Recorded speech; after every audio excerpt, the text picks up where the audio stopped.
Trending now. TJC, this is a first for you, and I'm very excited for your input and your contributions. Shall we have a look, Mr. Shomi and TJC? Yes, certainly.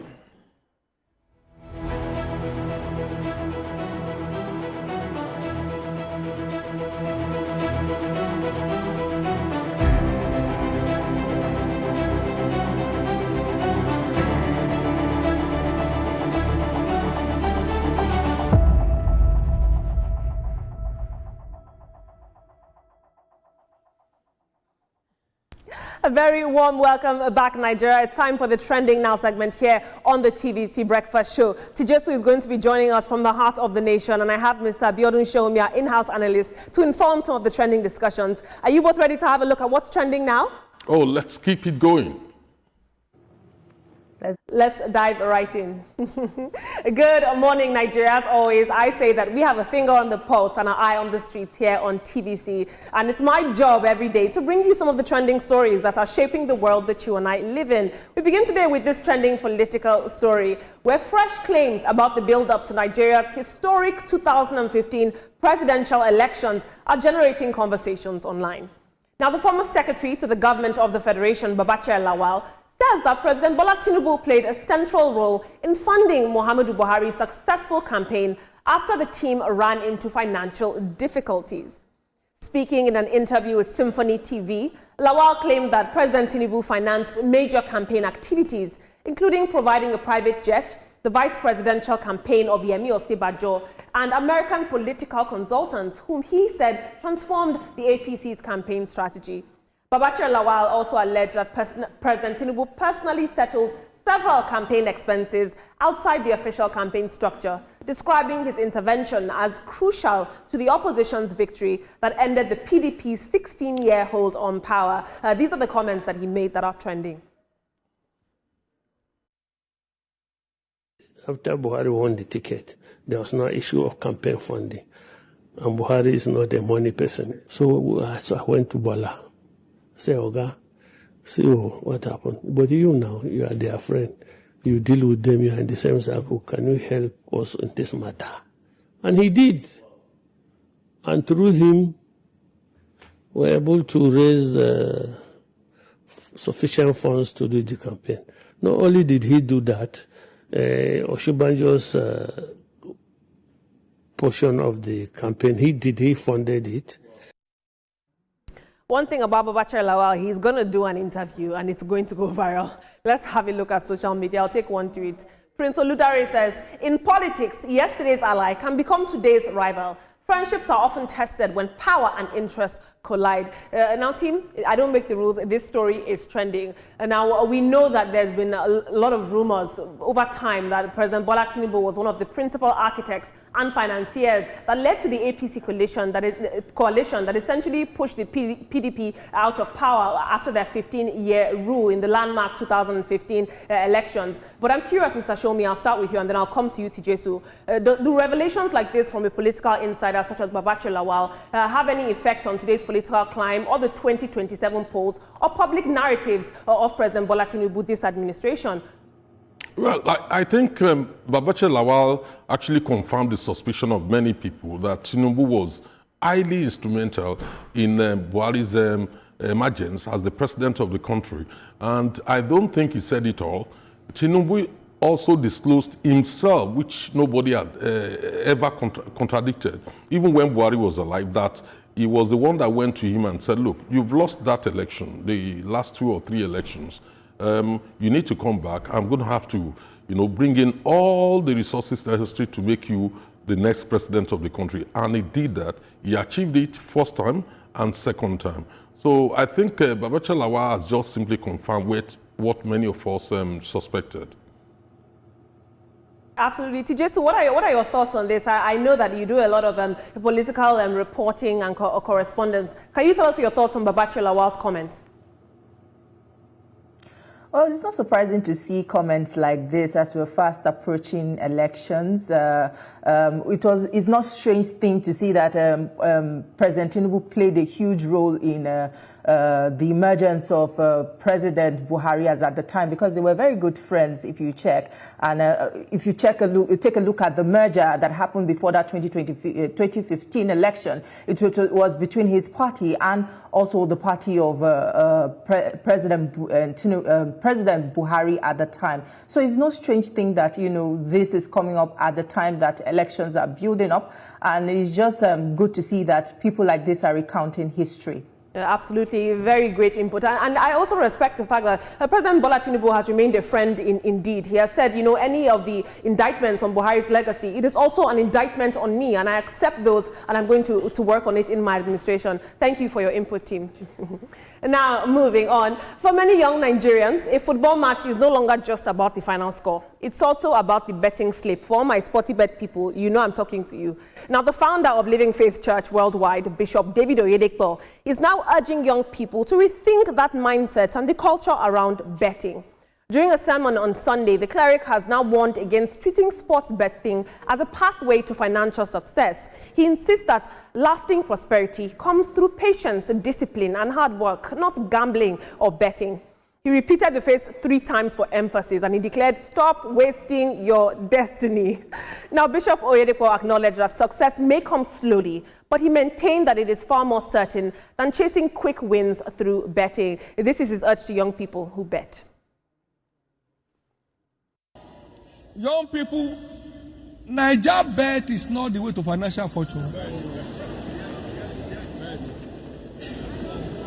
Stop wasting your destiny. Stop wasting your destiny. Stop wasting your destiny. Stop wasting your destiny. And now the bishop's remarks come as sports betting continues to surge amongst young Nigerians. It's fueled by economic pressure, unemployment, and the hope of fast income. Industry estimates now suggest that millions of Nigerians participate in sports betting, with annual stakes running into hundreds of billions of naira. And concerns are still growing about addiction, debt, and financial hardship, all of this compounded by betting. Let's have a look at social media. A logical trader says, what works for Mr. A might not work for Mrs. D. I'm not a fan of betting, and at the same time, I'm not casting against it. Some people have made it through betting, while it also took some people back to the village. In all, may your luck shine in whatever legit you are doing. Kefa says, technically he's right. Gambling offers no reliable path to wealth. The betting house always holds a statistical edge, ensuring most bettors lose over time. I have seen young gamblers face high addiction rates, debt, depression, and ruined finances. But if you play with strict limits, responsible betting delivers thrills, social fun, and some wins. Managed with strict limits, it stays enjoyable adult entertainment. And finally, Emmanuel says, we suppose tag those bet that has helped and those it has destroyed. It's a 50-50. It can break you and make you poor, and it can open doors for you, some would say. But it's a 10-90, with the 10 going to those that made it through the bet and 90 for those that made it poor and poorer. In reality, only a few made it. But them know they tell Percy, make them no use grinded pepper sniff. Spoken like a true better, Emmanuel. Now, team, Nigeria has one of the biggest sports betting markets in Africa, unfortunately. And like one user pointed out, it's compounded by a number of factors: high unemployment rates, digital access, and a number of other things. But I believe it's high time we had this conversation. Regulators, religious leaders like Bishop Oyedepo, advocates, public health advocates, we all need to come together for stronger consumer protection and, safeguards against betting. Everywhere you go, there is a young man or young woman on their phone betting, giving away life savings. And after food, it's one of the strongest addictions to break, Mr. Shomi. Yes, betting is like robbing so many Peters to pay one Paul. And therefore, it would always remain an illusory hack, for many people. They will never be able to make that money. It's only very few tiny people who will be able to do that. And then those who own the betting companies walk away with billions on a daily basis. And when you look at Bishop Oyedepo, I share his sentiment, actually. We need to encourage hard work rather than people betting on luck. TJC, what are your thoughts on this issue? Well, it's a good development that we see religious leaders coming up to speak about the issue of betting, because we live in a time when, you know, young Nigerians are always looking for quick get-rich schemes, you know, to be part of because of what social media has influenced. You see celebrities or people they look up to flashing cars and luxury items, and it's just natural for them to also want to do that as well. But they put aside, they don't know what people how people actually work to get that money. They believe that everything has to be done real quick at the snap of a finger. And it's good to see that, you know, public leaders are coming out to talk about this, because this is becoming a real issue in our society, and it's good that religious leaders are beginning to stand up to this. Absolutely, Tijesu. I can't reiterate how important it is, like you said, that Bishop Oyedepo lended his voice to this particular social ill. Thank you for your input. Let's move on. A dramatic moment involving the convoy of former presidential candidate Peter Obi is now generating conversations online after a man was seen lying, get this, underneath one of Peter Obi's convoy vehicles. Now, this viral video shows this man positioning himself beneath one of the convoy vehicles, bringing movement of that convoy to a temporary halt as onlookers watched in disbelief. Now, according to the accounts that have been shared alongside the video, this man refused to leave that spot that you're seeing him in until he had the opportunity to see and speak with Mr. Peter Obi. And the situation was eventually brought under control, luckily, although the circumstances surrounding this incident remain unclear. But let's have another look together. As you can see that this man has lodged his head directly at the neck of the tire of one of the convoy vehicles of Mr. Peter Obi.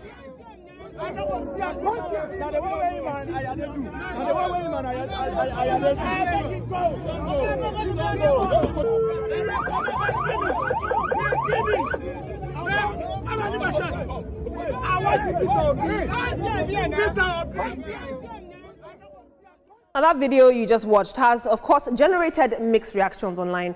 Some are describing the incident as a reflection of Peter Obi's popularity, but others are raising rightful concerns about safety and the risks associated with such silly actions. Let's have a look at social media. Kabiesi says, how did he get there with all the security guards? I think that's a question that I want answered as well. Obim says, when it comes to organic love and popularity, no politician in Nigeria comes close to Obi, and you know it, but that's not what we're discussing. We are discussing a public safety risk. Now, team, I'm coming to you. We know that these convoys and these security convoys, they operate under strict protocol, and officers are ordered to presume and act under action as opposed to assumption. So regardless of this man's intent or intention behind going under the tire of Mr. Peter Obi, it is a high alert security risk, and he's very lucky that the officers did not operate according to, you know, action. If not, it would have been a very, very different case. We have to dissuade the public from behavior like this, no matter how passionate you are about politics or leaders or anything. This is absolutely unacceptable. Mr. Shomi. This is beyond passion. This is beyond belief. This is highly illogical. It just does not make sense. I mean, you're looking at a situation where some or many will argue that this is stage stunt. Nobody will go underneath a car in this manner, not even for our revered clerics, including the Pope or very senior clerics. Nobody will ever do this. It's quite clear that this is an act of somebody who is craving attention or who wants to, you know, satisfy the lust of Obi for attention, because this is what it is. As far as I'm concerned, there's the issue of responsibility here. A man who wants to rule a country, now you see somebody trying to commit suicide underneath your car. What did you do? Did you get the police to remove him? Did you get him arrested? Because you cannot even attempt to commit suicide in Nigeria. It's against the law. So what did Peter Obi did in this situation? Absolutely. Now, TJ, so I know that you've reported, you report very important stories on the Nigerian Senate, on Nigerian politics, but I bet you've never reported on a story like this.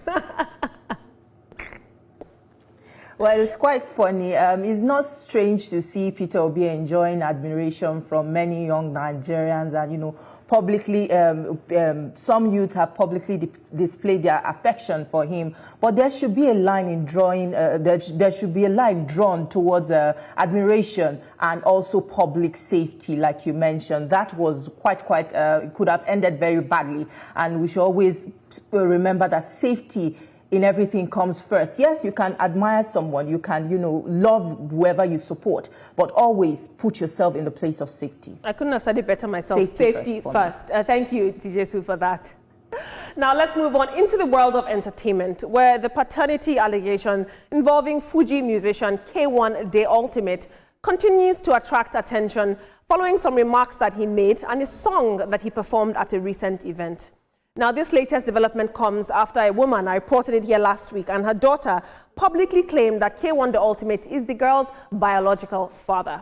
Well, at a recent event, the Fuji star performed a song that many social media users believe was a response to the allegation. Listen to this jam.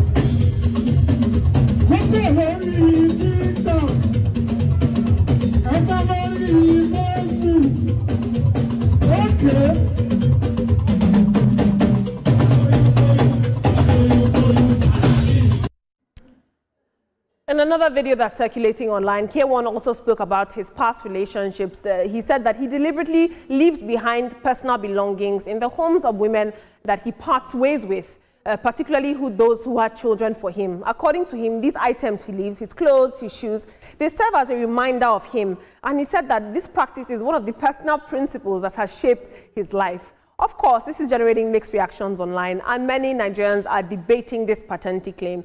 K1, are you the father? Are you not? Let's have a look at social media. Sagittarius says, as much as I love K1's music, I'm also, however, compelled by moral sense to flay his indecent posture, especially the current child neglect case leveled against him. It's very unroyal for a royal stool aspirant like him to act in this manner. Foxy says, this is not a principle of remembrance. It is a blueprint for emotional immaturity. A man takes full responsibility for his decisions. He moves with intent and leaves no room for sentimental clutter. He protects his peace by closing chapters completely. And finally, Pluto says, if your legacy depends on abandoned shoes and clothes, maybe it isn't the kind of legacy worth celebrating after you're gone.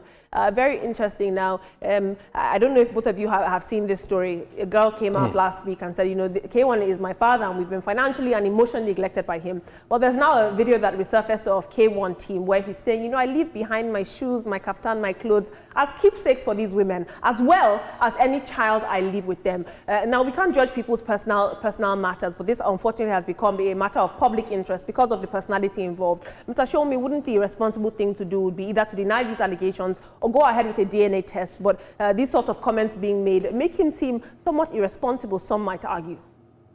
Well, unfortunately, I'm going to be a bit soft on this, and I'll tell you why. If you go back into history, in our music world in Nigeria, it's not unusual when when musicians are accused of one thing or the other, they tend to respond with songs. I will remember the feud between Sonny Ade and Ebenezer Obey. You also remember Kollington, Ayinla and Salawa Abeni. So that's the way they respond to issues, one way or the other. Now, specifically in relation to this one, the problem, in my view, because I actually watched it and I listened to it several times, was caused by the lead drummer and the saxophonist.